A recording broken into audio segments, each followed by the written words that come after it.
I'm live. Okay. Round two. This camera is gonna give me a headache. It's still gonna give me a headache. Sorry, folks. I am completely disorganized. Uh, God damn it. 1 second. This I got a new tripod, and I got a new tripod, and it's a bit different than the one that I'm used to using. All tripods are pretty much the same thing for the most part. Um, but because my other tripod, I'm so used to how janky it is, I guess, that I'm not used to a tripod that actually functions properly. Um, when's the next AR live stream? Actually, today at 6. What are they talking about? James Charles angers Muslims. Okay, that's today at 6. Go check that out, everyone. Um, whoa, close player. Sweet. Sweet. God, I hate how. Fuck, it's so obviously. 1 second.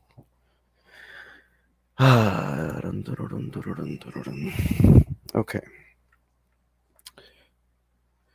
How does this one work? Okay.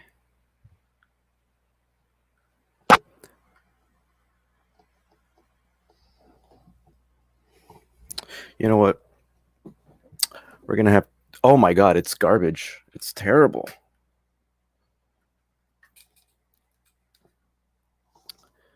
How does this work? Whew, this is embarrassing, fellas. This is embarrassing. How do I fix this? Here we go. This is how you fix it. Okay. Oh, wait a minute. Wait a minute. Oh, I get you. I understand now. I understand.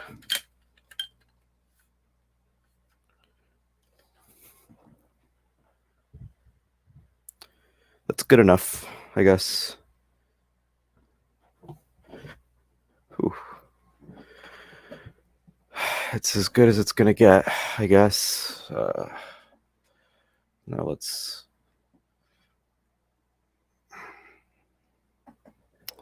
All right, folks, that's as good as it's going to get. I am sorry for my 2 viewers. Terribly sorry. Oh boy. Let's see if I can invite someone on. I should have thought this. Like, this was literally, I was driving home from Barnes and Noble and Target, and I figured, why not try to shoot the shit again on a live stream? But I should have invited someone. Let's see if I can invite someone. If anyone's willing to join.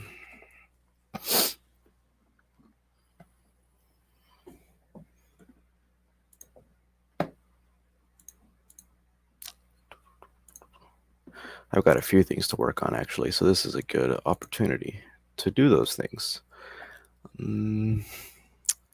Yes, so there is an article that I'm working on, actually. So I'm working on that. I have an essay due. I have physics homework due tomorrow, which is pretty much done.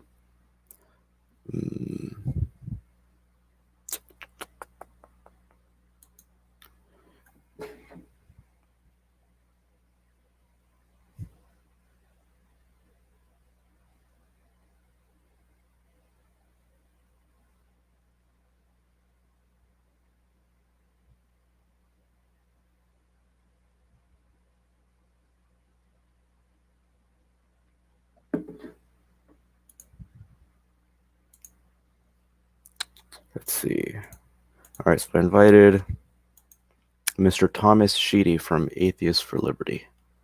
Let's see what he's up to.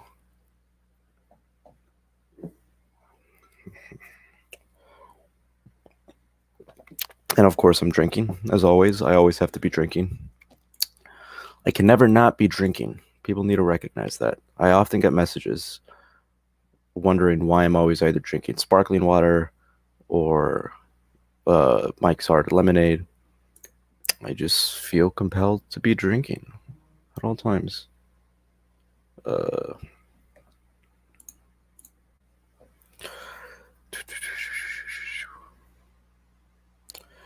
where is? I could have sworn I had. There you are. Is that you? Found you. Okay, okay, okay.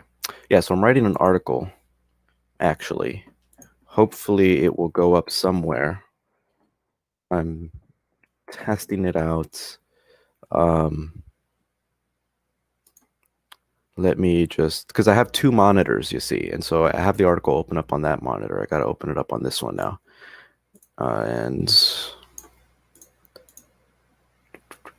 so let me.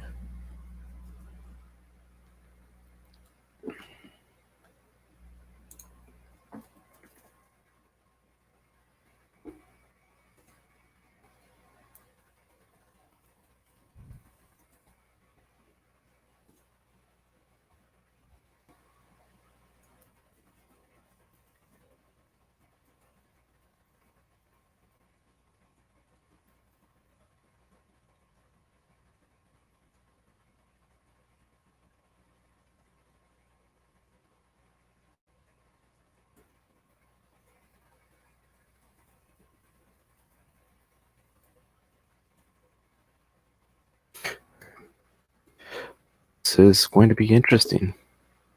Oh, hello. We have a few people in here. Good morning, everyone. Good morning. If anyone wants to hop on the actual live stream, be my guest. It's kind of awkward with just me up here. So if anyone, if Mr. Chung or Sheedy or P wants to join me, I was literally just driving back from. How are you gonna grow it, dude? This is as long as it gets, pretty much. It gets pretty disastrous after a while. So I'm probably going to shave tonight, actually, because I'm going out to eat later. So I'll probably shave before then. But it gets pretty disastrous. Let's see. Let's see. I hope everyone saw Borat 2. That's right. Yeah. Look at this. Look at this. Thomas does my advertising for me, basically. The Babylon Project only needs 93 more subscribers before they can monetize, get all of your friends to subscribe. Think about all these fun videos, but with more time and money involved. Exactly.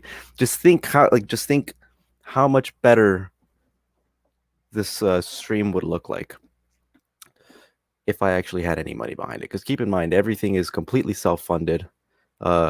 One of those Korean study with me live streams.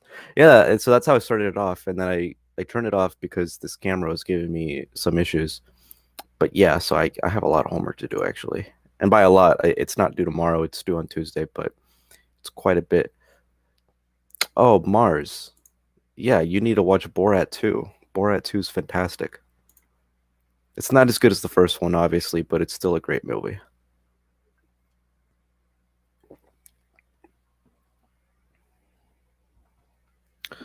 Um, let's see what I can do. I got a new.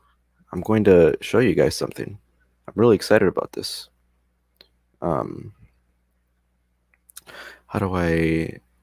Where would it be under? Would it be under overlay?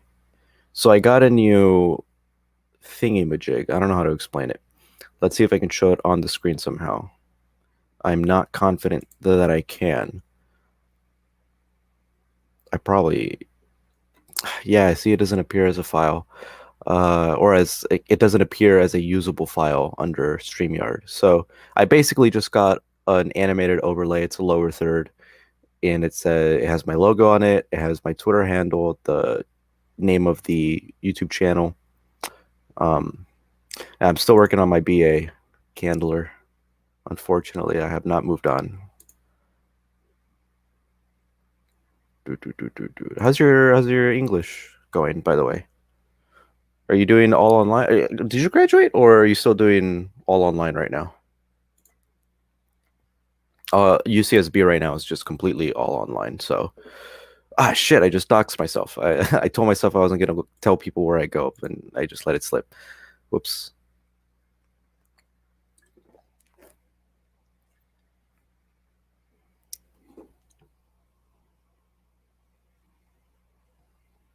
One second.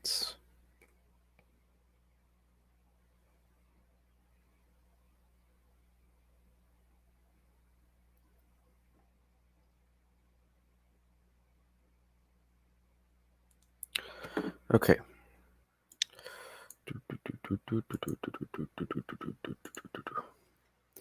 All right. So, topic of conversation for the day is surrounding debates and whether or not we should even have debates anymore. There's a growing concern that I'm having in the domain of debates, and this is a conversation that really sparked my interest when I started seeing people like Destiny and Vosh really enter this domain, and because they're such prolific debaters, they can really come across as they have the better arguments just by virtue of them winning these debates easily, because the people that they tend to be conversing with or debating against, they stutter a lot, they have to think through their arguments or the arguments that are presented to them much longer than Vosh or Destiny would think through. And so I'm starting to actually think to myself, maybe we don't need debates anymore, because usually the people who win the debates are not the people who have the strongest arguments, but rather the people who can debate the best, who have the strongest vocabulary, who have the ability to, there are specific debate tactics that people can learn to maneuver around tricky questions. Go ahead and read Ben Shapiro's How to Debate Leftists. It's actually not a bad book on debating in general. He just obviously puts the leftist title in there because that's his mantra.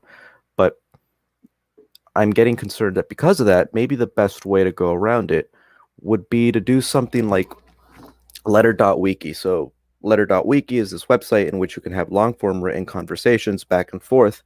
So I thought, well, maybe that might be a better alternative than an actual debate. But then I realized, well, you could just as easily apply the same logic to written form, because people are prolific writers, right? You can have someone like Ta-Nehisi Coates writing against someone like Glenn Loury. And I agree with Glenn Loury when it comes to race relations. But the fact of the matter is that Ta-Nehisi Coates writes beautifully. And so in the same way that someone could present themselves greatly in a vocal debate, he could present himself greatly in a written debate. So it's like maybe the same argument would apply to letter.wiki. So now I'm thinking to myself, what is the best way for the better arguments to prevail? If it's difficult to do it, I think it's astronomically more difficult to do it in vocal debates, in video debates, than it is in written debates, but it's still possible in written debates. So then what is the best alternative to go through? I don't know.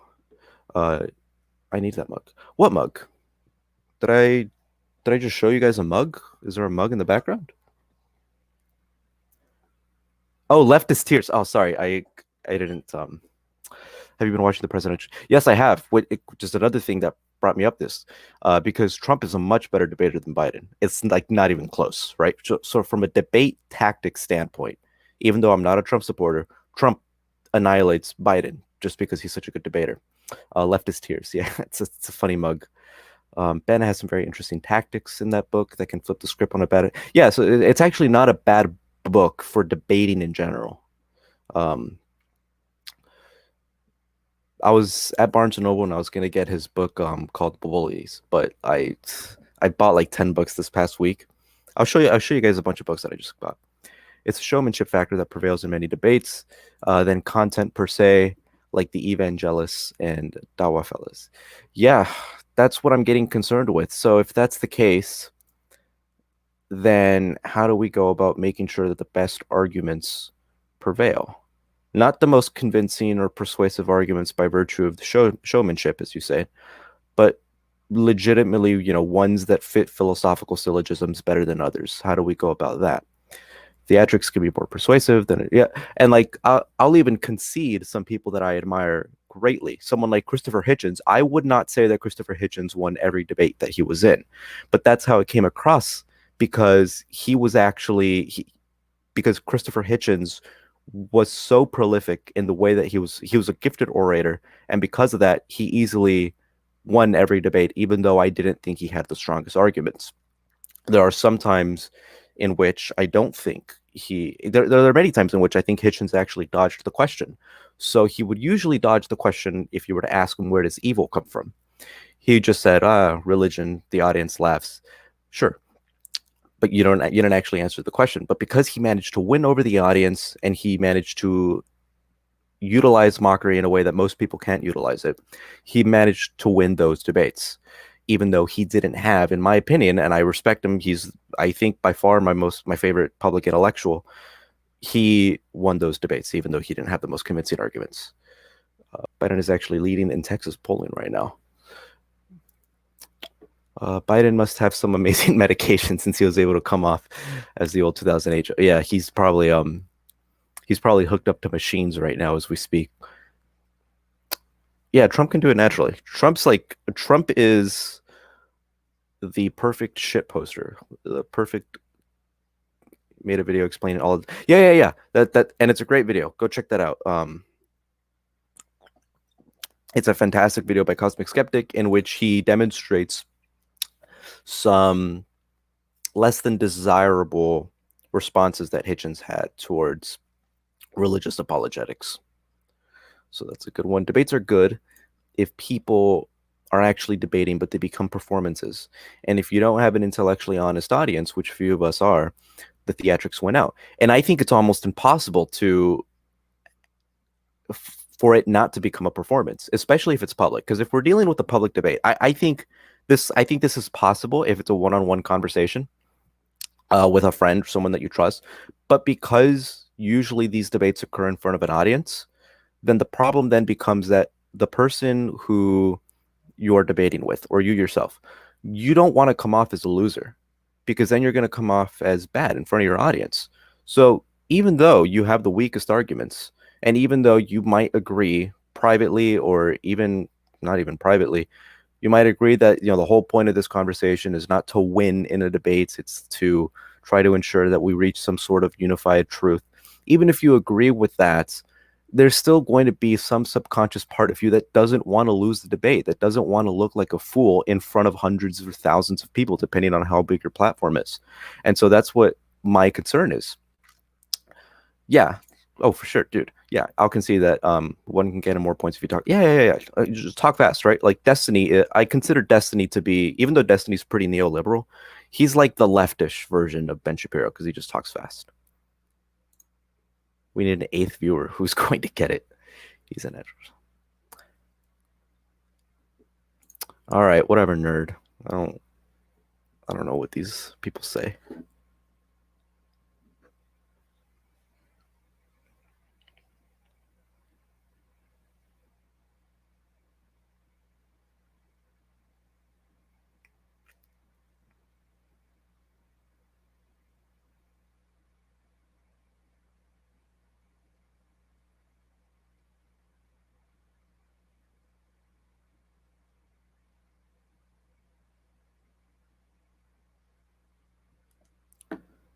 Justin. Oh yeah, by the way, everyone who's in this stream, go check out this guy, Thomas Sheedy. He is the founder of Atheists for Liberty.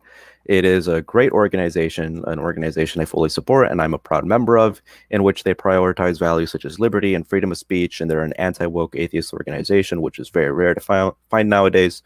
So everyone, go follow him. He's gonna have some videos pretty soon on his YouTube, so that'll be very, very fun. I can't wait to finally see your first video, man. It's going to be interesting. All you need is merch.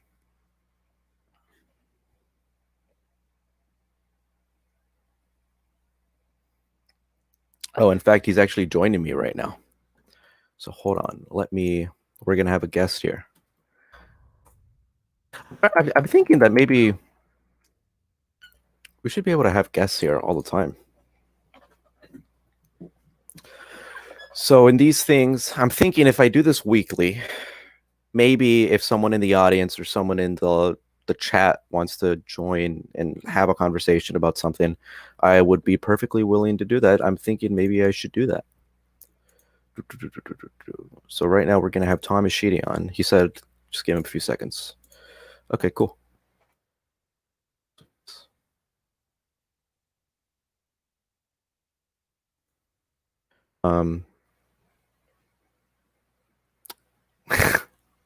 There are channels where just there are channels where just snoozing will get you 100K, but Vince needs 93 more. What's sorcery? I need 93 more subscribers. Am I still at I need 93. I must be at 907. Am I still at 907? Yeah. You see, I'm at 907. I'm at 900. And there's a video coming up pretty soon. And let's see, this is the problem. I don't have that much content planned. So I have, here we go. Hey, look here. Look who's here. I was just hanging out in the YouTube comments. I was kind of bored, procrastinating a little, not getting work done, and I just clicked the YouTube home button. I see, oh, Vincent's doing a live stream. Okay, so I joined in the comments there to be entertained. Now I'm a guest on that. That's how great this whole thing is. Look at that. That's fantastic. Yeah, I was saying that what I'm thinking about doing is if I start doing these weekly, maybe if someone in the comment section is like, hey, I want to join Vincent, I'll just like leave the link there, be like, hey, anyone can go ahead and join, just shoot the shit. I think like, especially since I don't really have that big of a following, so it's totally easy to do that now than if someone had like 25,000 subscribers, that'd be a problem.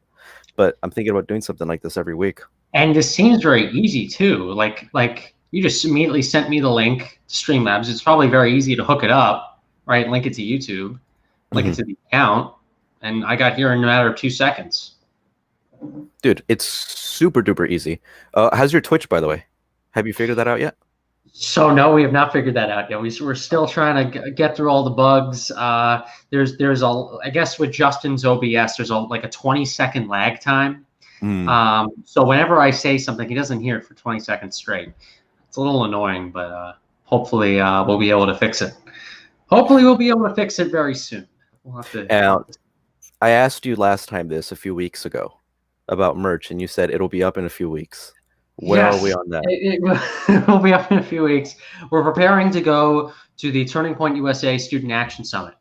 And with our efforts to fundraise and get to the summit, merchandise is definitely something that we're planning on at least looking into and working on for the event. So you really can expect merchandise soon. We have been talking about it, but just planning for the event alone takes so much time. Yeah, you can expect merchandise soon. Let me actually check. So I applied a few days ago. Let's see if I got a response from them actually, because I didn't mention this to the stream yet. But yeah, so I will most likely be going to the Turning Point Student Action Summit, since I am technically now officially a part of the SAS at my university. So I'm going to be joining Thomas. If you want to go over there and hang out with me and Thomas over here, we're going to be over there. We're going to be drinking quite a bit. It's going to be a lot of fun. Right. I'm going to be your local lefty at a hardcore right-wing anti,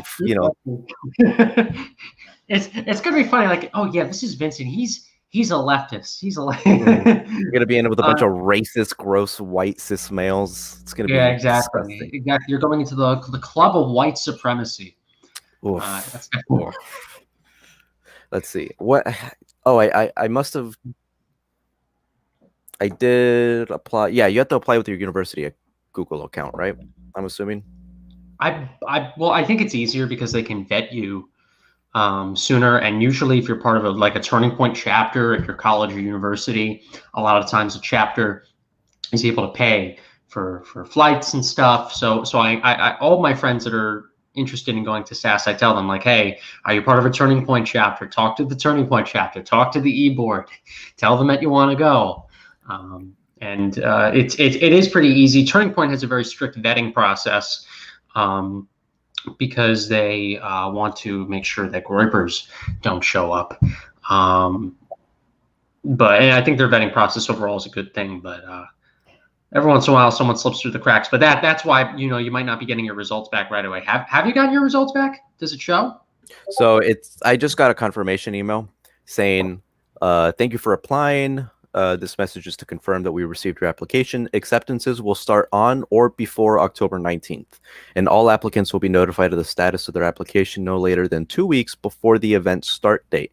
So So worst case scenario, I'm only gonna have 2 weeks to prepare for this event. Which is not a big deal because then all you gotta do is since you'd mostly be just either helping us or hanging out with us. You just gotta pack some bags and that's about Yeah. it. The guy that the president of the TPUSA group at my university, he says like he's like really good friends with one of the event organizers. So he says like we're going for sure regardless because he can easily get us in. Yeah, it's gonna be fun. It's gonna be great meeting you. There was a lot of drama that happened at SAS, and it's a blast to hang out there. It's all politics galore around the streets of West Palm Beach, Florida. I had a blast. Mm-hmm. Andy No confronted. He didn't confront. He filmed Nick Fuentes, sort of trying to attack the event collectively. But his groypers, Nick's groypers, these are far right, usually Christian or Catholic activists who have been trying to infiltrate SAS and also advertise their own summit. Nick was at the street corner, and Andy No was filming Nick, and Elijah Schaefer interviewing Nick as well. And I was there. Andy texts me, Nick is right outside BurgerFi. Get here right now. I end up showing up, even asking him some questions. Then there's Nick confronting Ben Shapiro on the streets of West Palm Beach.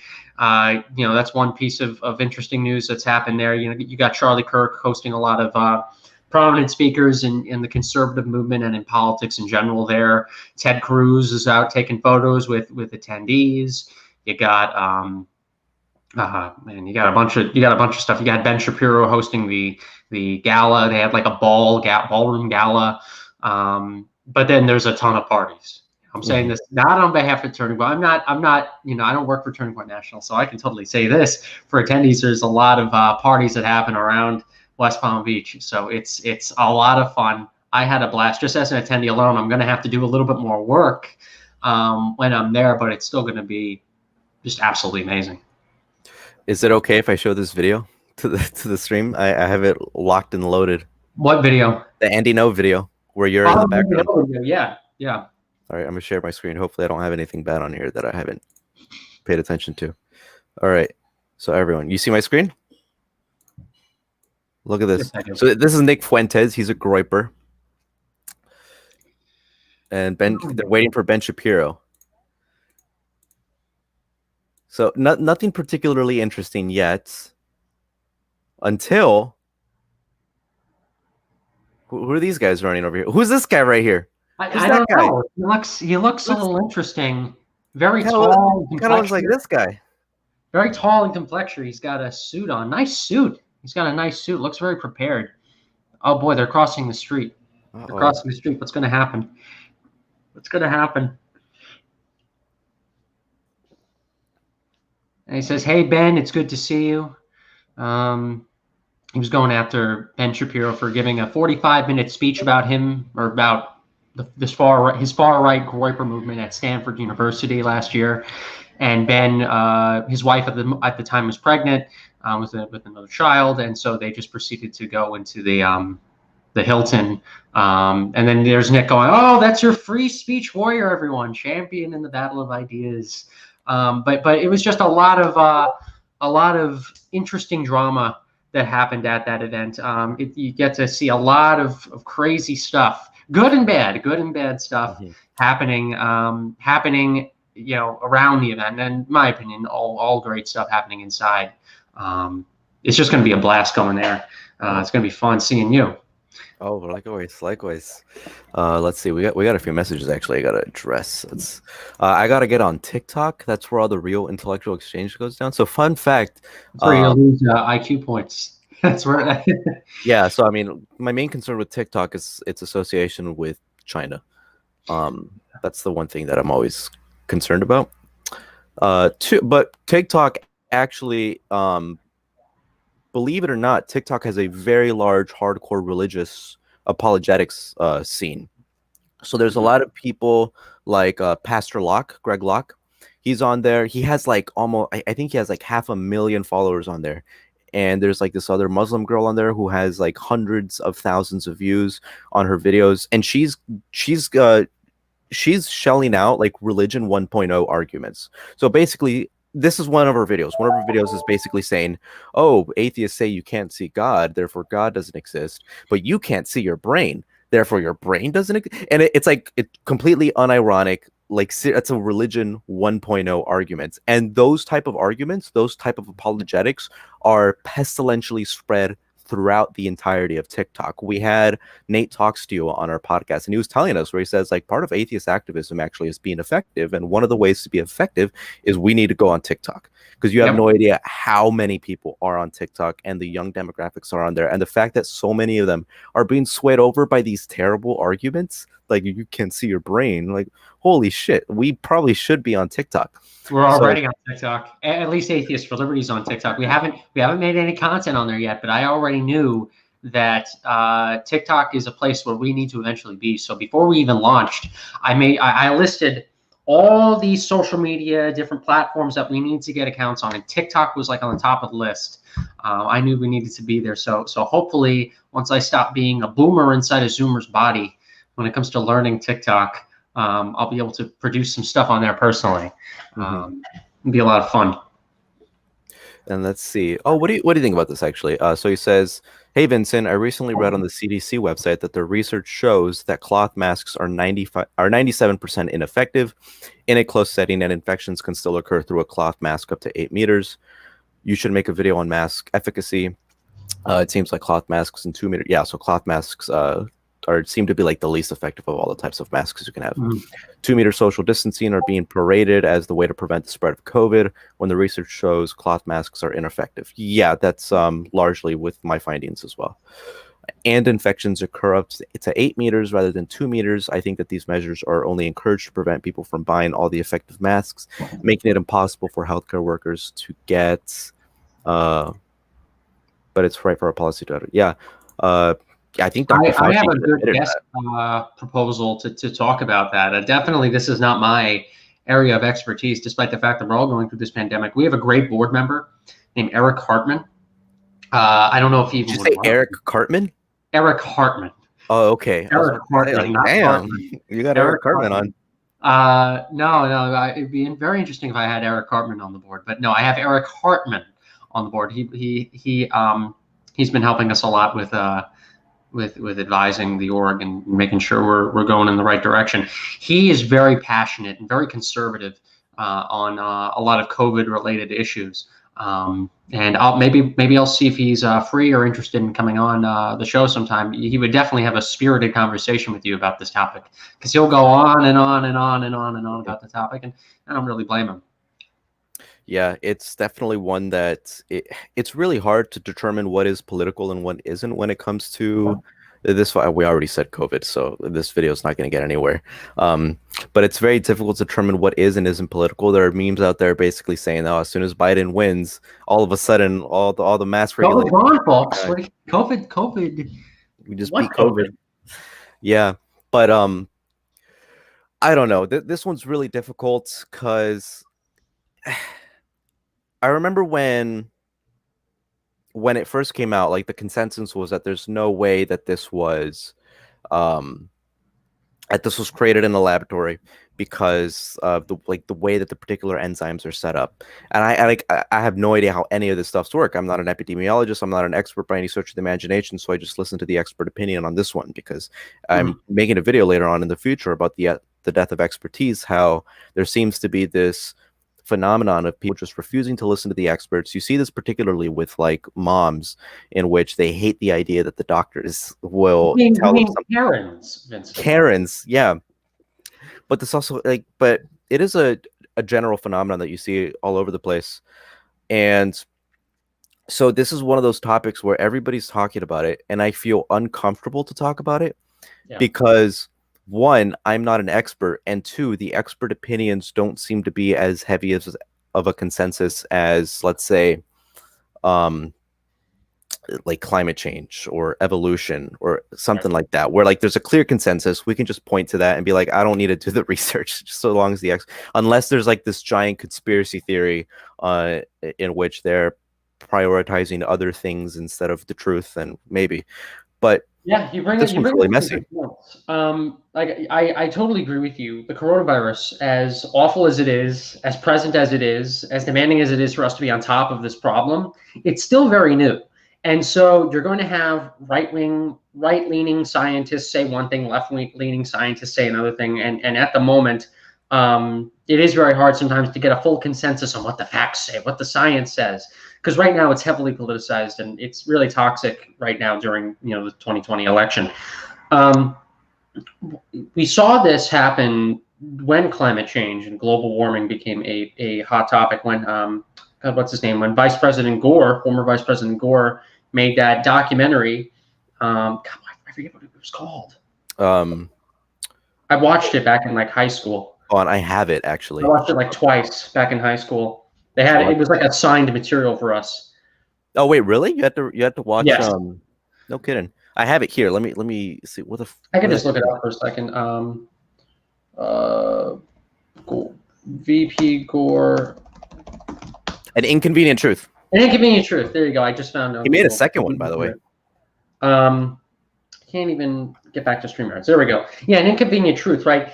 It was seen as a heavily politicized thing. It was seen by some people as, oh, Al Gore's little claim, his documentary, his little spiel into fame after he lost the 2000 election. But later on, as we started to do more research on this topic, you had scientists started to come to more of a proper consensus on climate. And I think the same thing will eventually happen to pandemics and to diseases, especially since you have this now affecting the first world. There's going to be more research and more demand by the populace to be on top of these things in the future. Because the last time we had a problem this big was during the Spanish flu of 1918. There have been pandemics and epidemics going around in Africa, Asia, China, right? More underdeveloped lands that don't have the resources to properly deal with these problems. And some of these governments are quite authoritarian to where maybe they can pinch a few pennies and save some money by not looking into these problems. I think it's not going to be that case in the US and the UK and Belgium and France. Our people are going to want, like immediate solutions to make sure that, a second pandemic or similar pandemic doesn't happen again. Yeah. What's scary is that the pandemic that was expected to happen was the Nipah virus, which has a fatality rate between 50 and 75%. That was the one that was expected to be the next outbreak, and it wasn't. What we were dealt with instead was something much more mild. What Nicholas Christakis would say is a moderately infectious disease and moderately dangerous, and yet we were completely ill-equipped to deal with it. And if the Nipah virus hit us, we would have been extinct, maybe, who knows. But the fact that we weren't able to deal with something as moderate as the COVID-19, that's a huge problem. And it just goes to show you how poorly structuralized we are when it comes to dealing with pandemics. I mean, it really is the worst of luck that Trump cut the National Pandemic Response Team 1 year before this occurred. What a load of luck right there.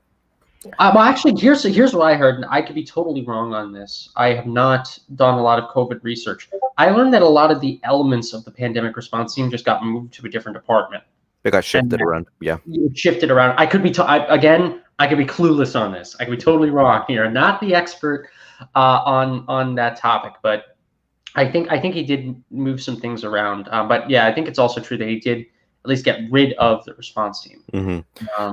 Or at least the title of it or whatever. The one thing that we can just safely say is that it doesn't really matter what country it is. Like as a species, we were totally not prepared for this. As a species, this wasn't even like something that you could easily just pinpoint towards. Trump did a terrible job, and that was a unique thing that he did. Everyone kind of did a bad job. Some places did better jobs than others, for sure. Japan did a relatively good job. South Korea. But South Korea they like fucking tested a bunch of people every day when we were barely testing anybody. But generally speaking, this is something that we should have been way more prepared than we were to, especially considering the fact that we were anticipating the Nipah virus to be the next one, something that has a fatality rate of up to 75%. That was the expected one. And yet we completely botched something that has a fatality rate less than 1%. I know that the figure out there was 6%, but when you take into consideration unregistered cases, then it drops like a little under 1%, I think, which is still a lot, obviously, compared to the flu.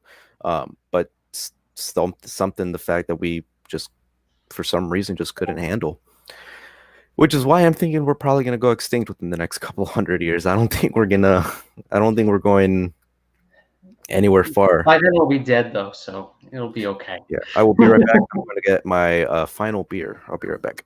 It's all right. I'm still finishing my first. I have a Yingling lager for a lot of you people that are not on the East Coast. This is a big favorite for a lot of people living in the Northeast.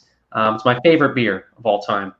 Way better than Stella, by the way. And I like Stella. Stella's pretty good, but Yingling definitely beats. I love Belgian beer. When we go to Florida, I'll buy you one. Oh, fantastic! Yeah. You better. Hey, look who's in the chat, Fanny. Hey, Fanny.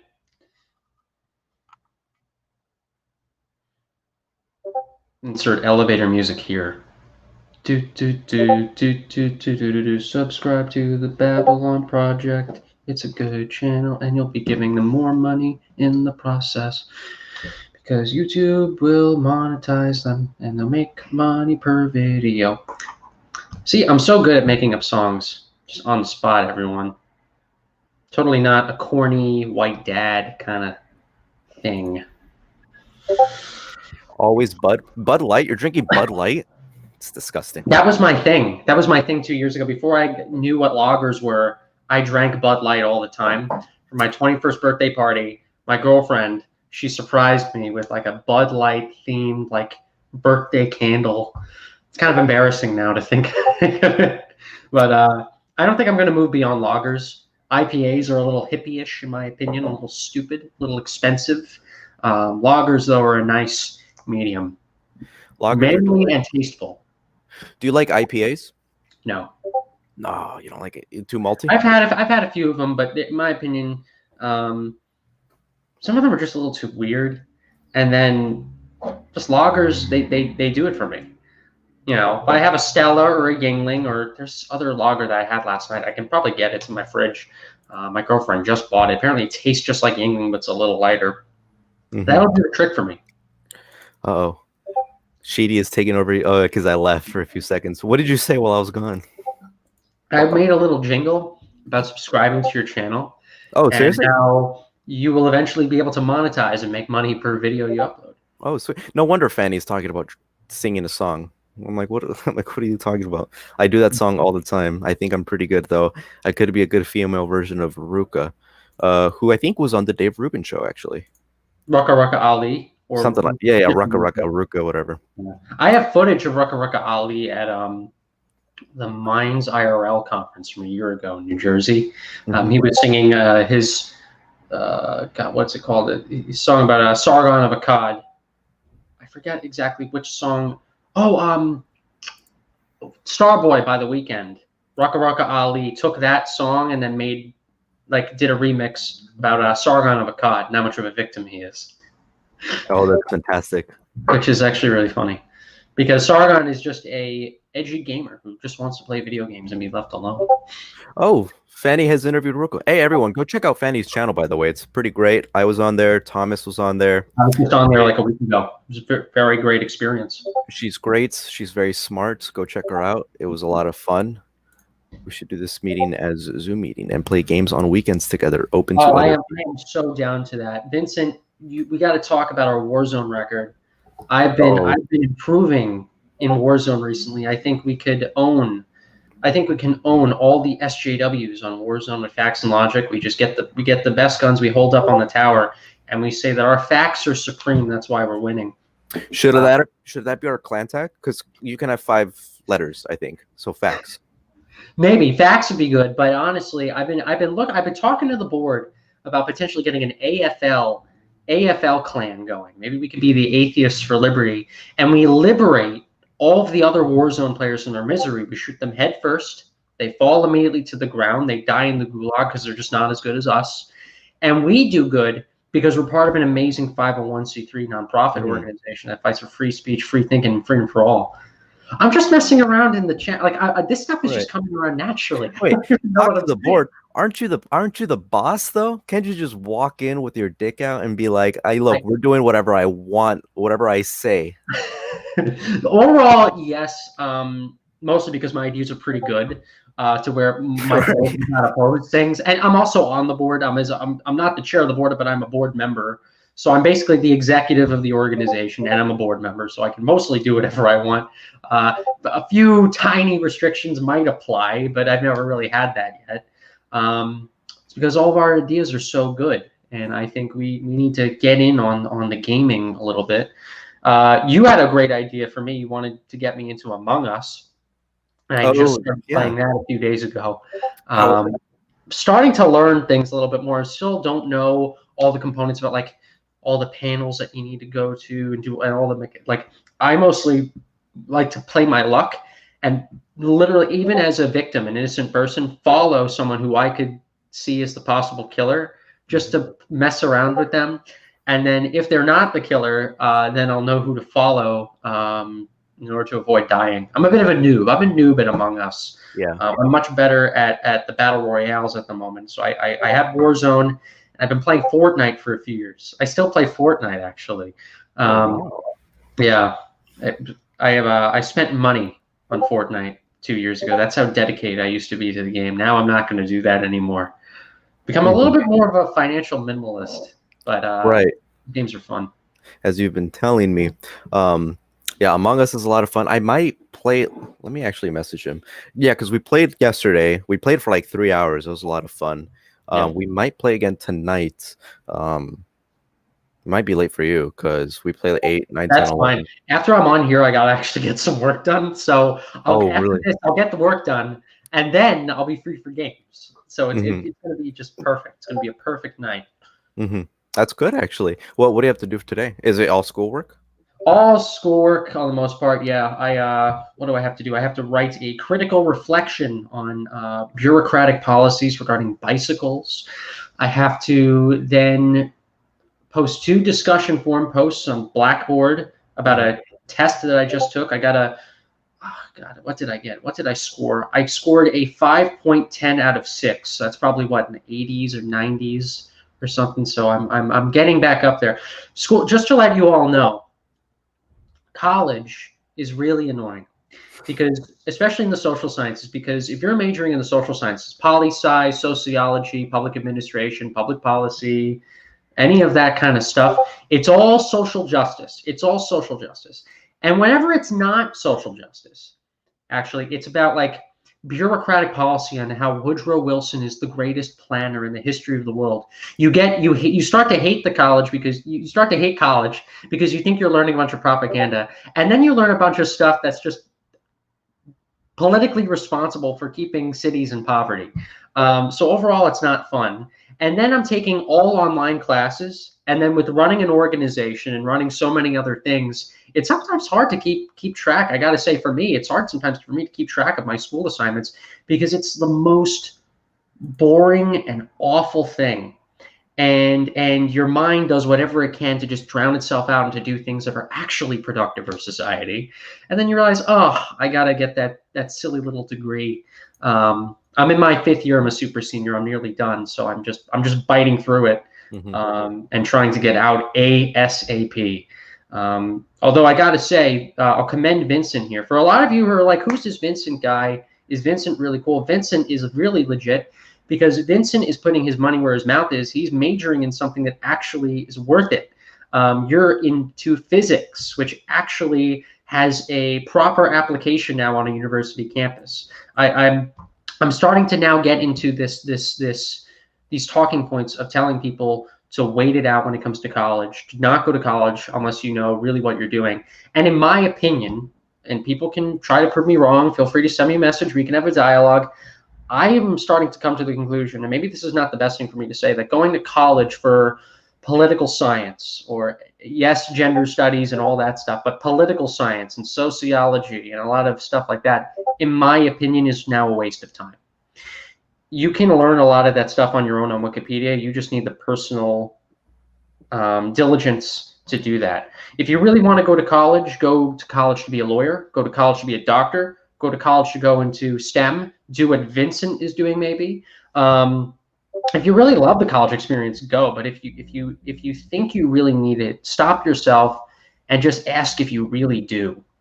Because if you're not 100% sure about that, you could be saving thousands upon thousands of dollars that you could then use to better your life, the quality of life for your friends and family, or honestly, something I'm starting to get into, investing into index funds, something that could actually make you money over a long period of time strategically, instead of just learning about how America is the worst place to live, the worst place to be in all of the world, In all the because we're world. systemically racist and sexist and homophobic and Islamophobic.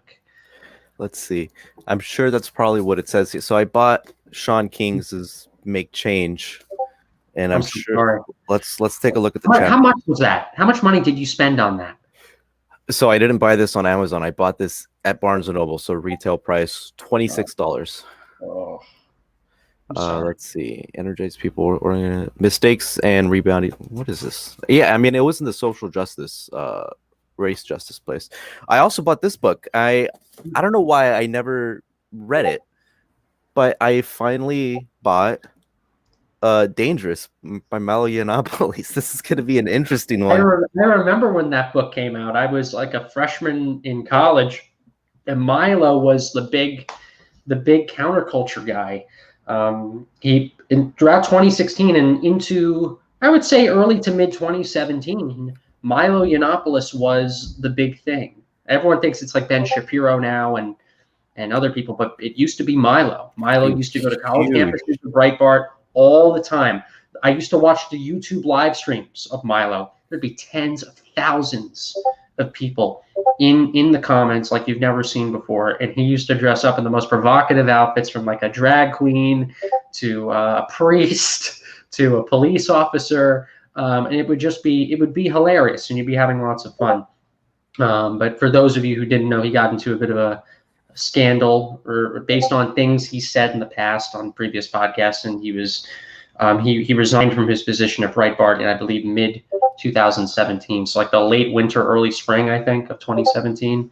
That's when Milo sort of seemed to have his fall. Now he's doing stuff with Gavin McInnes on censored censored TV. But yeah, I remember when that book came out, and he had all these giant, huge parties and galas in New York with like the most muscular gay guys that you could ever imagine in the world, and the hottest women are all wearing amazing dresses. And Milo comes out in like a throne. You have two midgets that apparently he calls little Ben Shapiros. He went I didn't know. when Dangerous came out, even though he had a legal dispute with Simon and Schuster. That just being around when this anti-woke stuff was happening in 2016 and 2017, it was crazy. And even just being a viewer at the time, it was just very interesting, very interesting. Now, in my opinion, it's starting to become a little oversaturated. But we still need more cooks in the kitchen. We need more people involved in the fight, because our civilization is at stake. Not everything is racist. Not everything is sexist. Not everything is homophobic. I know it sounds like we're in 2016 and it's the typical anti-feminist, anti-SJW rebuttal, but the same still applies. The same still applies here. How you doing, Afsheen Shark? Hey, Vincent. Fancy catching you doing a live stream. Yeah, it is weird. It's fun doing these things, though. Yeah, I remember when Milo came to a local state university from where I live. At should I say where I live? No, I won't say where I live. But yeah, so my local Cal State, basically, everyone already knows I'm in California.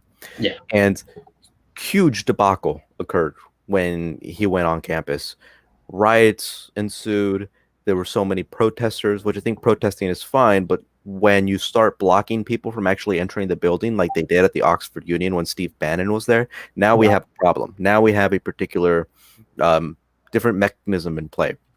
And so when Milo, I really actually wanted to go see Milo because, back when in 2015, I think was when I found out about Milo, he was really interesting. I didn't always agree with everything that he said. I certainly don't agree with everything he says now, but he was definitely someone that is very interesting, that you can understand why he's popular, why he's famous. He's smart, whether you like him or not. He's legitimately smart. And so Bill Maher called him this is at least back before he resigned. Young gay Christopher Hitchens. Yes, I remember that. Which he's not. He's not. Yeah, I don't think he is. He's definitely got that sort of antagonistic vibe. Hitchens could tell the whole audience to F off. Mhm. And he did this. He did this on Real Time. Hitchens Yeah, used to give the middle finger to the audience sometimes. Milo's kind of the same, but Milo definitely has some different qualities Mhm. than Hitchens, where I kind of agree with you. But yeah, it's interesting to see how far the times have changed. Yet the battle still kind of remains the same. Right. But I Um, think this goes back to what I was talking about when I first started this stream, in which what I'm concerned about in the realm of debate, the realm of, you know, oration, is that the people who generally win debates are the people who can present themselves the best, who have the strongest vocabulary, who can immediately come up with potential counter arguments to what the opposition is saying. Not necessarily the people who have the strongest arguments themselves, but rather the people who can present themselves better. I mean, the classic example was Nixon versus Kennedy, right? In which the visual presentation of it, people would say that Kennedy won, but when you listen to it, people thought Nixon won. yeah. And so when there are so many factors playing into who wins the debate, that changes the way that people perceive reality. That changes the way that people perceive what is a good opinion and what is a bad opinion. And so I think the reason why a lot of people would flock over towards Milo's, pro-religion arguments or very hardcore anti-feminist arguments, so much so to the point where he says that women should be submissive because that's the social order, then maybe we have a problem, because he's not winning by virtue of him having stronger arguments. He's winning by virtue of him being able to present himself better. And I think the same thing with people like Vosh, where I think most of Vosh's arguments are pretty bad, but because he talks fast and he's a quick thinker, as soon as you present an argument with him, he can immediately present a counter argument with him. People are immediately going to think he's right just because of that. He's the man of the hour. When that was Milo, that's Vaush currently, and I think people need to realize that there's a real good side to leadership. That people need to step up to the plate a little bit more. If it's true that people can simply be convinced based on being the loudest voice in the room and the most compelling voice in the room, then it's up to us to become those people.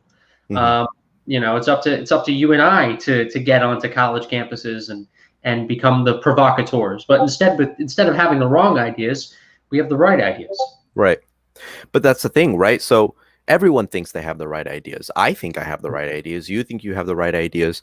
And I'm very well aware of the fact that I have a pretty good vocabulary and I can present an argument in a pretty eloquent way. I've been told this at least many times. So I'll go ahead and just pretend that what they're telling me is true. If that's the case, I don't want that to be the deciding factor in whether or not I win a debate. I want the deciding factor to be whether or not I actually have good arguments to present.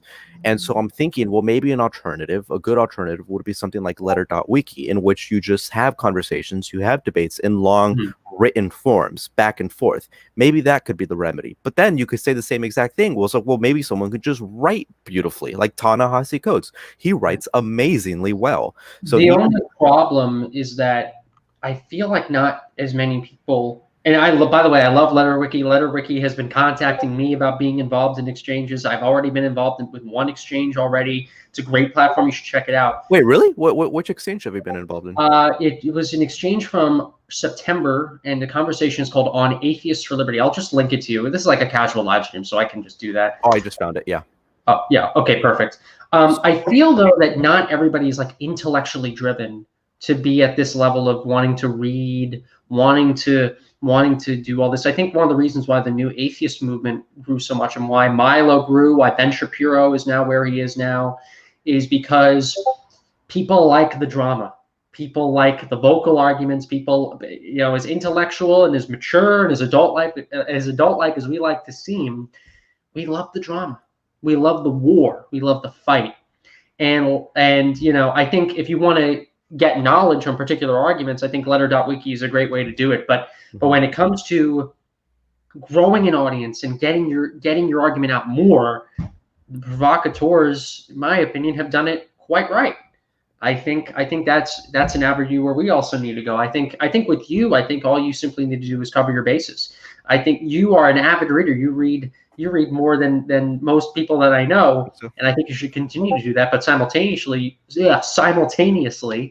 you should continue to work on speaking on video. You should get your ideas out more. You should be eccentric, have energy when you talk. I probably have a very, very, very basic vocabulary compared to you. But the way that I've been able to get a lot of people to support Atheists for Liberty, not that I'm BSing anybody here, is because of my passion. I think my passion was a big reason why we're at nearly 100 members now. We also have a lot of good reasons why people should become members, right? But I felt like in many of these cases, I was able to own the room when I'm talking about my projects, talking about my ambitions and my goals, even though I feel like I talk like a second grader. Yeah. And I think you're also providing something that a lot of people want but don't want to admit that they want. Yeah. So many people are anti-woke and atheists, but there's no anti-woke atheist organization that strictly focuses on that, right? Like Atheist Republic is anti-woke, but they don't strictly focus on that. They Yeah, talk they're about like non-woke to where they're going to do their thing, and they're not going to capitulate to the woke crowd, but they're not going to really tackle the subject as much. The same goes for Atheist Alliance International, great organization that Atheists for Liberty is an affiliate of. They're sort of non-woke, I guess you could say, organizations. Atheists for Liberty, on the other hand, is an anti-woke atheist organization where we strictly see wokeness as another form of religion. I understand though that there are different definitions for religion. I know you and Armin and Susanna were talking about that. If we really want to go into the definitions, you could say, okay, maybe it's not a religion, but religion-like or religion, just say it for the talking points. And we I think cult would actually be a much better word. Whatever we think is, whatever you guys think is best to call it. I'll call it whatever people want to call it. It's the same crap. Cults is just a smaller version of a religion. And that we see wokeness as a big problem. It's just like dogmatic religious belief. Wokeness is corroding our society. It's corroding the very liberal principles that have made the US, Canada, UK, Belgium, France, various growing nations around the world that want to liberalize successful. By saying everything that has made countries successful, mathematics, rule of law, democracy, right? All these various things is built on hatred and sexism and racism, and that there is no way to take those good elements of what has made a society successful, even when we acknowledge its maybe bad history, bad origins. I know God, I really do sound like a second grader, don't I? One recommendation I'll say to all your viewers is to check out Vincent's discussion with Susanna and Armin. You guys reviewed a intersectionality book on anti-racism. I forget what was the book called? Most likely it was. Can do here. Vincent's checking his bookshelf. Yeah, it was How to Be an Anti-Racist by Ibram. How to Be an Anti-Racist. Check it out. Atheist Republic. They have a YouTube channel. Vincent was a guest. I was a little annoying in the live stream comments, but it was all a lot of fun. Vincent and you guys do a really good analysis on breaking down the arguments for that and why it's just a load of bullcrap. Right. So I suggest taking a look at that. Yeah, and it's the most aggravating thing that this is becoming increasingly popular. So a lot of people like to say, oh, it's not a big deal. You know, it's just a small book. Like, what are you talking about? Go to any Barnes & Noble. Go to any Target. These books are national bestsellers. Every time I go to Walmart, they have an anti-racist section now in the Walmart by the checkout lines. You know, this isn't some. Sorry, I'm drinking beer too, so I'm having the same dialogue. We both.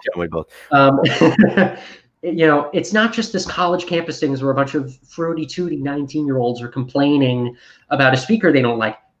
That's just not the case.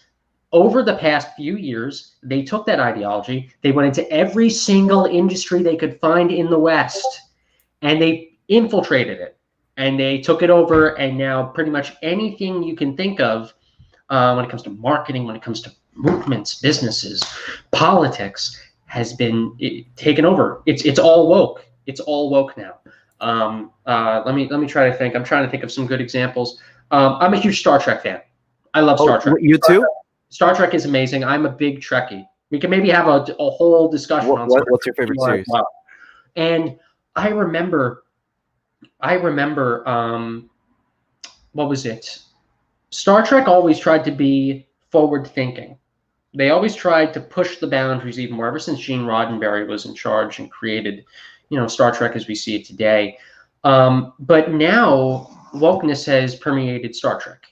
I'm a big fan, by the way, of the show called Star Trek Lower Decks. They just finished their first season. You should check it out on CBS All Access if you get the chance, if you have an account. Oh, 1 second. I just got a call. There we go. I just declined it. Said I'm on call right now. Big fan of Star Trek Lower Decks. It's sort of a Rick and Morty type Star Trek series that was a whole thing just a few weeks ago. The whole season's available on CBS All Access. And with Star Trek Lower Decks, you'll notice this with most shows now. And I don't. And let me. I'll make a disclaimer for any potential progressive viewers. In no way am I supporting racism. In no way do I think any race is superior to one another. That's disgusting, and I abhor it to every single degree. Yet simultaneously, something that I've known, I don't know if it'd be the most politically correct thing for me to say, look at your favorite television shows that are released usually in 2019 or 2020. Usually, most TV shows that are made in a particular country have main characters that usually relate to the majority of people that are there. For instance, in Star Trek, the original series, most of the people who were casted were white. And you would have a few black people every now and then because African Americans, we wanted African Americans, of course, to be a part of the conversation, but they are still a minority. So just from statistics, you would obviously have more white people in a show than black people in that circumstance. It's like if a show was made in Japan, you would have the majority of people in the show Japanese, and you could say diversity is a great thing. Let's have people of all skin colors, but those other groups would probably be fewer in numbers. So when it comes to the statistics like that, when it comes to a lot of the new TV shows being made, it's like studios are really, really, really trying to not have like a white person, especially a white man, as the star in a lot of these shows. Just go on your Peacock, go on your CBS All Access, go on your Amazon, go on whatever, and look at the majority of the shows and the marketing done around these shows. You'll be surprised to see how studios now have been infiltrated by wokeness so much to where now they're going out of their way to be racist now. Right. To say, oh, we cannot have the white person or the male person in the main role. Sorry, I forgot to finish up on Star Trek Lower Decks. The white male character that's part of the Lower Decks squad, I'll do a little tiny spoiler, he's very submissive. He has purple hair. He looks like he's anorexic. He doesn't look like an ideal Starfleet officer. And I get it's Lower Decks. You're not trying to be the exemplary main crew. That's the whole purpose of it. But the main character is this strong, amazing, and I love her. She's a great character, black woman. They're doing the same thing right now in Star Trek Discovery. Season 3 just released right now.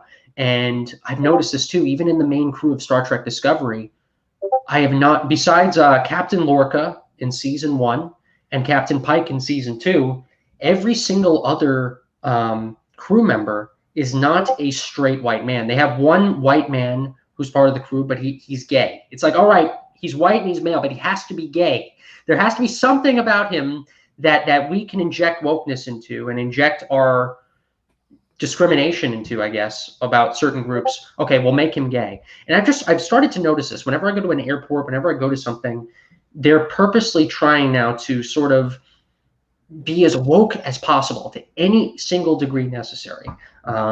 You play video games. I play video games as well. I was a big fan in 2017 when EA came out with Star Wars Battlefront 2. And the Empire, right, is supposed to be this bigoted intergalactic force, right, of horrible people that are trying to conquer the galaxy, right? At least that's sort of the look that the Empire had in Star Wars.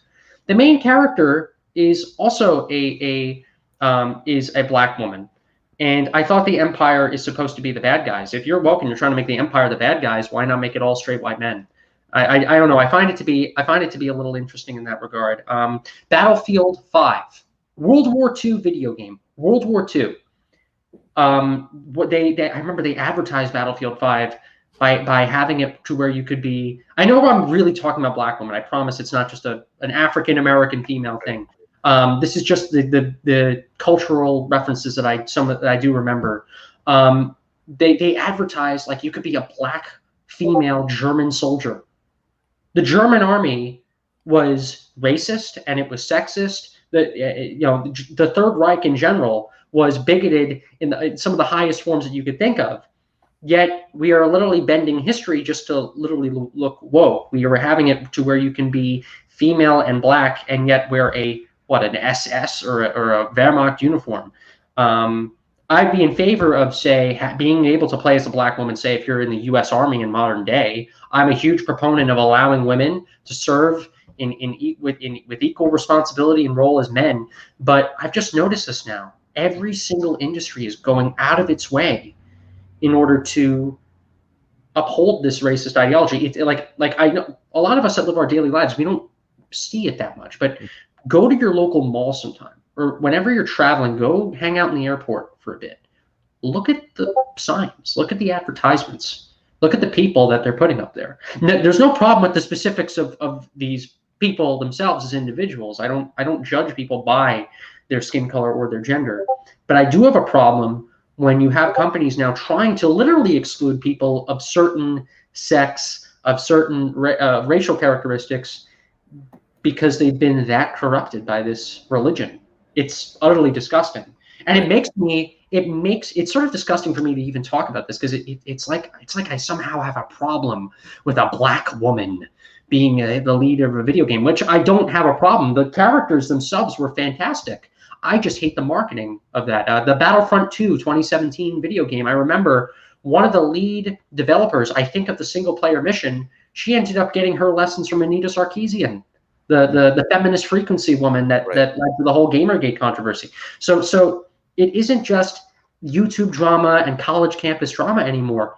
Our entire civilization, our entire society has been hijacked by wokeism. It's everywhere now.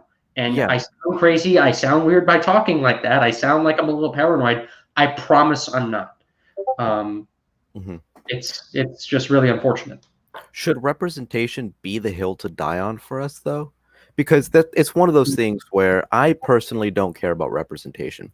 I don't particularly care if the Mexican race is being representative in that doesn't matter to me. Yeah.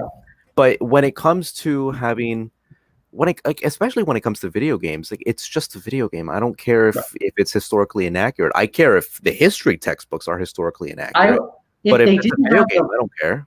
If they didn't have the woke ideology component to it, and there just happened to be more black people than white people, like there could be 99.9%. Like let's pretend Star Trek comes out with a new series, and on the ship, there just happens to be like 90% black women on board, and only 10% or 1%, white men. I would not care if these companies were acting with good conscience and good faith and just wanted to create a good series, but I feel like they're not doing that. And in some ways, as awful as it sounds for me to say this, it's like they're kind of using these great actors and actresses, the people who were in these amazing new Star Trek series, just out of their skin color, just out of their gender now. Oh, we can't have a white person, so like let's go through all these other books. Okay, this person seems good. Let's plop her on. That's what it starts to look like. And how is that not racist? How is that not sexist? Both towards white males and towards those black females who were given the parts. Yeah, I want them to be chosen for the part because they're fantastic people with great backgrounds and great experiences to fit those roles. And in some ways, I would argue that they are. But I don't think that was the first priority for these companies. I think the first priority is skin color and gender. I will absolutely agree with you there, in which I don't like if the majority of a cast is like POCs, for instance. I don't care if if like it was just just best people there, whatever they were all POCs. Who cares? Yeah, neither of us would care, and is that the case? It is annoying the fact that the reasoning behind it specifically is, well, we need to have we need to match a particular quota. We need to follow the rules on this rule brick set. Yeah, I get that. That's annoying. But from a pragmatic standpoint, is this the hill that we want to die on? Is this? I think there are better hills that we could die on. I'll agree with you on that. And something I'll also bring up. I don't know how much you're into Star Trek. I love Star Trek. Have you seen my wallet? Let's have a Star Trek live stream sometime. It's my wallet. Oh, I love it. We should have a Star Trek live stream sometime. We could talk about the wokeness in Star Trek. We could talk about that. That would be a great. that'd be a great series. But you know, I'll give another good example. In the original Star Trek series, they had the woman that played Uhura on Lieutenant Uhura on the show because Gene Roddenberry wanted to break racist barriers. There were southern states that had racist policies, incredibly dogmatic and racist policies that said to Gene Roddenberry, we will not air CBS at that time. We will not air Star Trek at that time if you have a black woman on the cast. And Gene Roddenberry said, too bad. Too bad. And Martin Luther King was so happy to see Uhura on the show that he was apparently one of the big reasons why Uhura stayed and didn't quit starring on Star Trek. So that's where I love the element of fighting racism. But now what they're doing, it's like if in the 1960s Star Trek or CBS wanted to do whatever they can to only get white men on the program. Oh, we cannot have black people, we cannot have women, only white men. That's pretty much what it is now. It's just in the reverse order because it happens to look progressive now. And in my opinion, it's utterly disgusting. And if we continue to allow this to happen without at least seeing what's really happening and admitting to people what's really happening, and not talking about and if we're not talking about the consequences of this, we could be in big trouble. Let's see.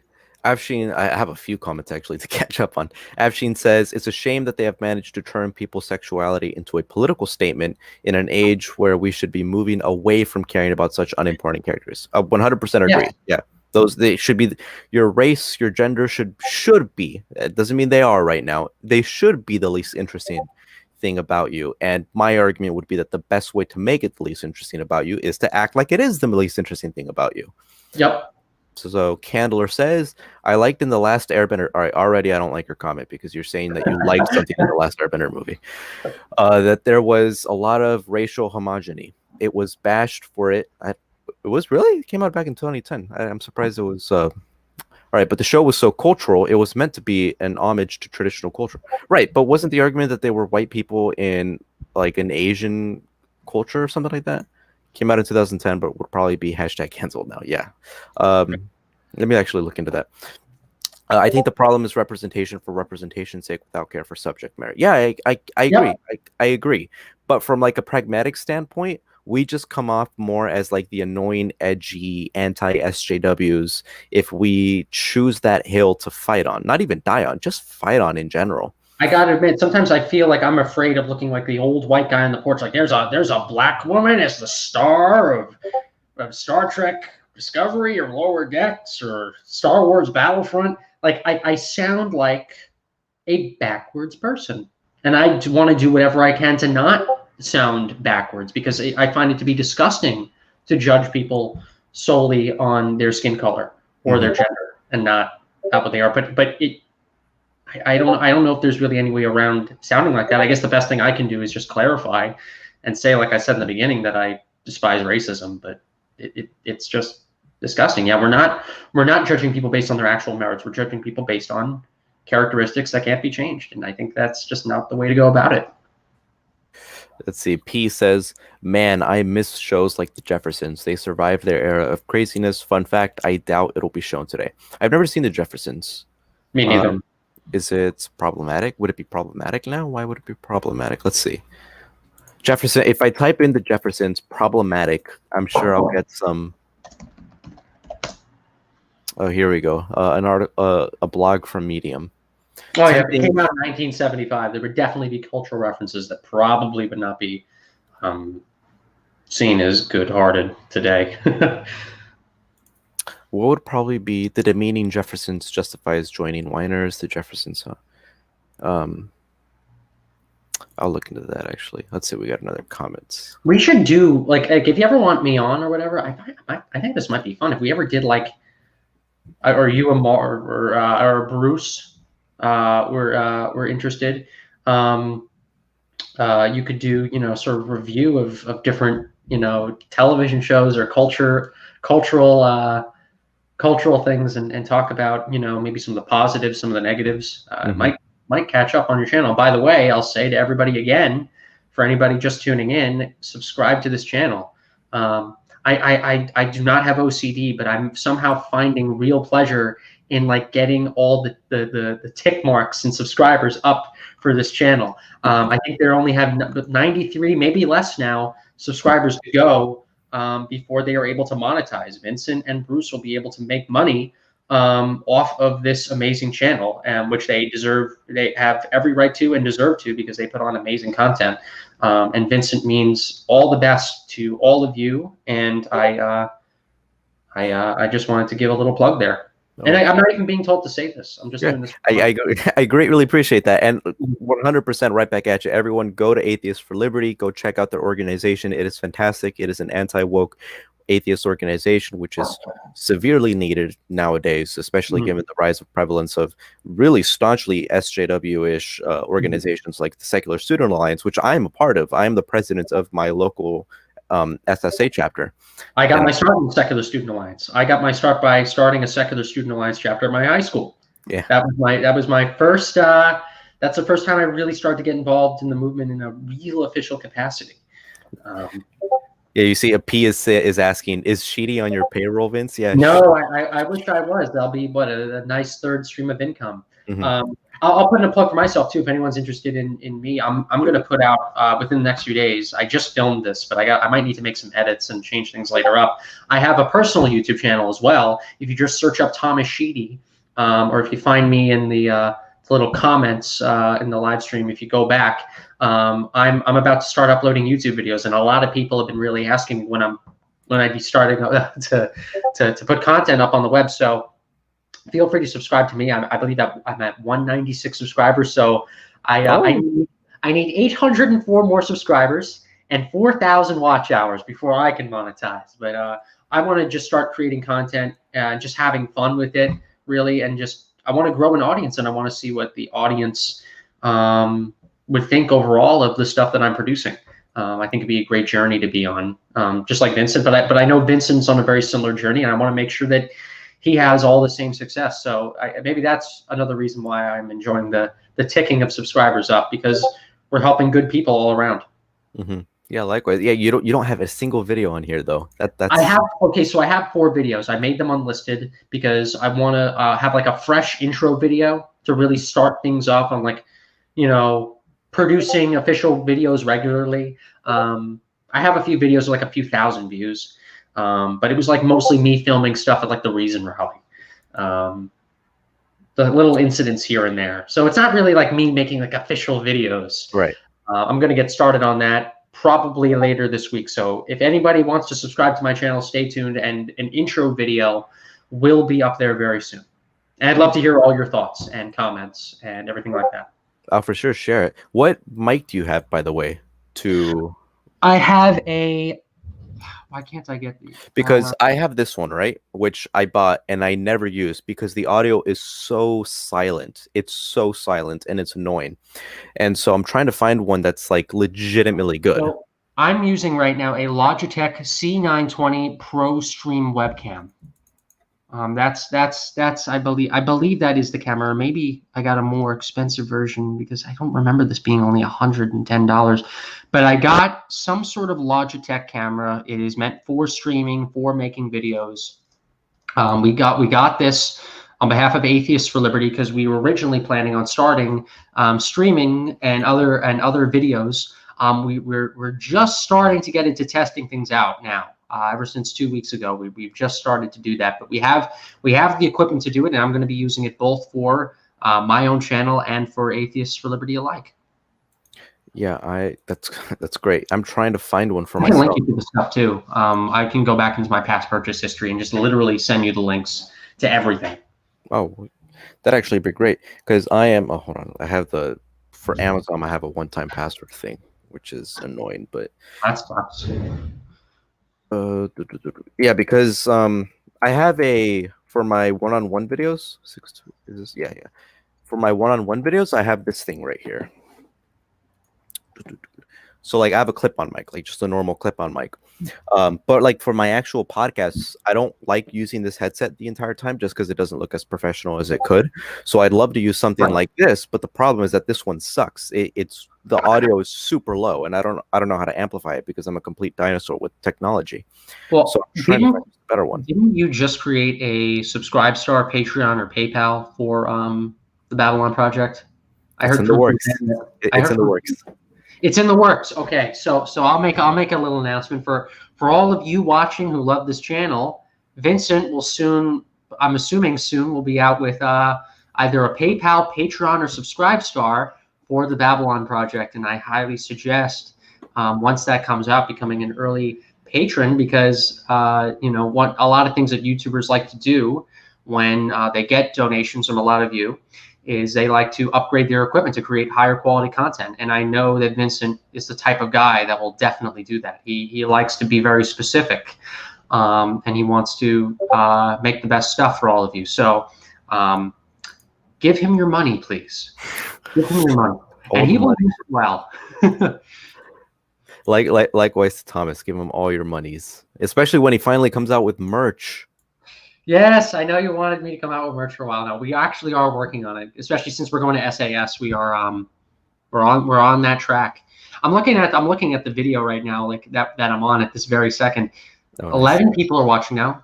11 likes simultaneously.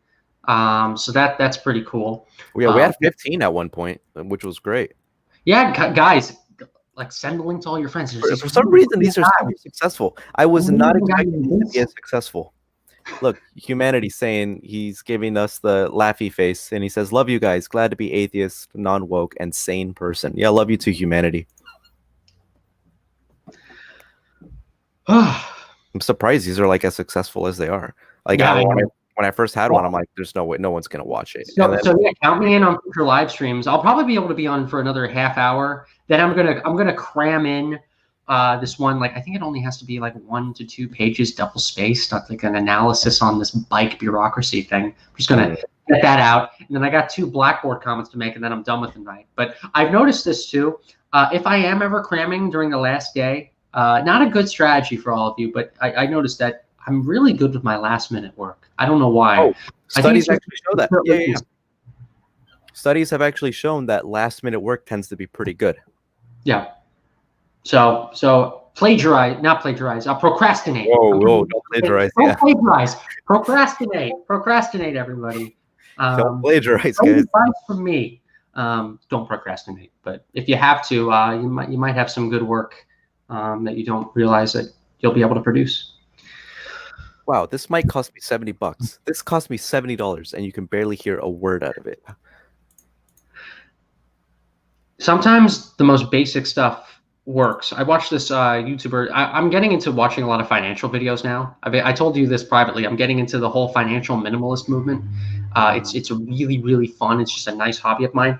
And a lot of people just got their start just by filming on their phone, making short little iPhone or Android videos, uploading them. And as long as they are sincere, as long as they are saying things that an audience wants to hear, people will be interested. And sometimes your phone can end up making a more popular and better video than the best streaming software, the best audio equipment ever. I think it's just a real sham sometimes. Better equipment helps in the long run, but what's better than the equipment is the person. So you could have the most crummy equipment, and you could still make great videos. It's why the Babylon Project, I think, and you and Bruce have done such a fantastic job, despite the fact that you guys probably don't have $1 million budget. You are still able to create entertaining videos and get people like Peter Boghossian, James Lindsay, Helen Pluckrose, all the atheist movement people that aren't insane, a lot of us onto the channel, because we know that you guys are credible people that create awesome content. I think that's what we should talk. Just make the rest of the discussion about. How are we going to get the Babylon Project to grow? It's at 907 subscribers. We got 10 people watching now. Started streaming 88 minutes ago. We're going to have to increase those numbers pronto. This is not acceptable for a man of Vincent's caliber. You all need to send this live stream to your friends. And I think that it will just result in the world becoming better once the Babylon Project is at 1,000 subscribers. 1,000 subscribers, folks. Drunk live. So be excited, because once we hit 1,000 subscribers, we're going to have basically a drunk live stream with my co-host Bruce, who's never gotten drunk before in his life. He's going to get drunk for the very first time. Thomas Sheedy over here already promised that he'd be on. Susanna, the CEO of Atheist Republic, said she would be on. It's going to be a blast. We have more people in line. Who knows? Maybe we'll get James Lindsay on. You don't know. Who knows? He'll come on. He'll come on. We just said we could send him an email. Hey James, we're having like this really fun live stream, and like you're like the coolest guy in the world. Will you please come on? He's a very James Lindsay. I gotta say, just someone who personally has gotten to know him. He's a very charming individual, and you know, he is one of the nicest people that I have ever met, at least in the intellectual sphere, the intellectual world. So I bet that if Vincent gets to 1,000 subscribers, if the Babylon Project, if Vincent and Bruce, the team here, get to 1,000 subscribers, that there will be some amazing guests, probably including James Lindsay. I'm not stating this on behalf of the Babylon Project too, so I can be as crazy as I want with my statements, just because I really want to see this channel succeed. So please, everybody, share this video and give likes. You got to like all the videos for the YouTube algorithm. Get Vincent and Bruce up to 1,000 subscribers. It'll be really appreciated. Yeah. And speaking of James Lindsay, he's an advisor for Atheist for Liberty. He is. So look at that. That's how nice he is. He knows good products when he sees them. So Afshin says, I, for one, am here for the ideas. As long as I can make out what you guys are saying, I could care less about the overall quality and polish, but maybe that's just me. That's great. Yeah, your iPhone is just that. Onionologist says, hyped for the drunk live stream. Also, drunk James would be funny as hell. Yeah, it'd be fantastic, huh? We can get him back on. Get Armin here drunk. Oh, then again, scratch that. He's loud enough sober. Yeah, he already acts drunk when he's sober. Drunk Armin. Imagine Armin drunk. Oh my God, that would be very interesting. Once this pandemic is over, we're planning on visiting him. So we're going to get him drunk and see how exactly he reacts once he has a few alcohol in him. Oh, that'd be great. Let's see. Oh, I just gotta. All right. So I'll probably only have another 5 minutes on this stream because I don't want to keep you away. And then I'm going out to eat in 28 minutes. Congratulations. What food are you eating? We're eating this at this place called the Fish Company. Oh shit! I just doxed myself again. I keep doxing myself, man. Yeah, but it's a nice restaurant, fancy restaurant. They have some pretty good social distancing practices, and we like going there. So I'm gonna go over there, treat my mom. You might not dox yourself because you could be traveling 6 hours just to get there. The food is that good that you're coming from such a far distance just to get to the Fish Company. That's true. So let's see. You know where Vincent lives. Oh, you weirdos care that much? You pretty much know where I live at this point, right? I think so. Yeah, I mean, I know where you live. I'm on Google Maps right now, right outside your house. We're tracking your location. Send UAV recon. Ladies and gentlemen, we got him. Let's see. I'm going to actually try to fix this mic, see if I can amplify the voice somehow. Oh no, Afshin says you'll see me there. Oh no. All right, I'll see. Actually, Afshin, if you're there, I will absolutely have a beer with you. If you're there, totally cool. Go over to Turning Point USA's SAS summits in December. Oh, yeah. Everybody will apply. Hang out with us at SAS. Remember when we need volunteers anyways. We're getting a booth at SAS. We're getting either the bronze package or the gold package. We're trying to fundraise for the gold because we really appreciate everyone's support. I'll put out details later on about that, but go follow us at Atheist for Liberty on Facebook, Twitter, Instagram, Parler. Details will be out in the future about that. And come hang out with us at SAS anyways. It's a great conference. Turning Point USA, whether you fully agree with them or don't agree with them politically, does a great job at least putting on fun conferences. If you don't like everybody there, you'll at least like us. So come hang out with us. Look at that. And you'll support the diversity of ideas overall. Absolutely. Everyone, go check out Thomas Sheedy's organization as well, Atheists for Liberty. It's absolutely fantastic. Go become a member. Go increase his salary. He's a fantastic guy. He definitely deserves all the attention that he's getting. Not the negative attention from losers, but the positive Yeah, attention. they're losers. They suck. Yeah. But anyways, I'm going to end the live stream here.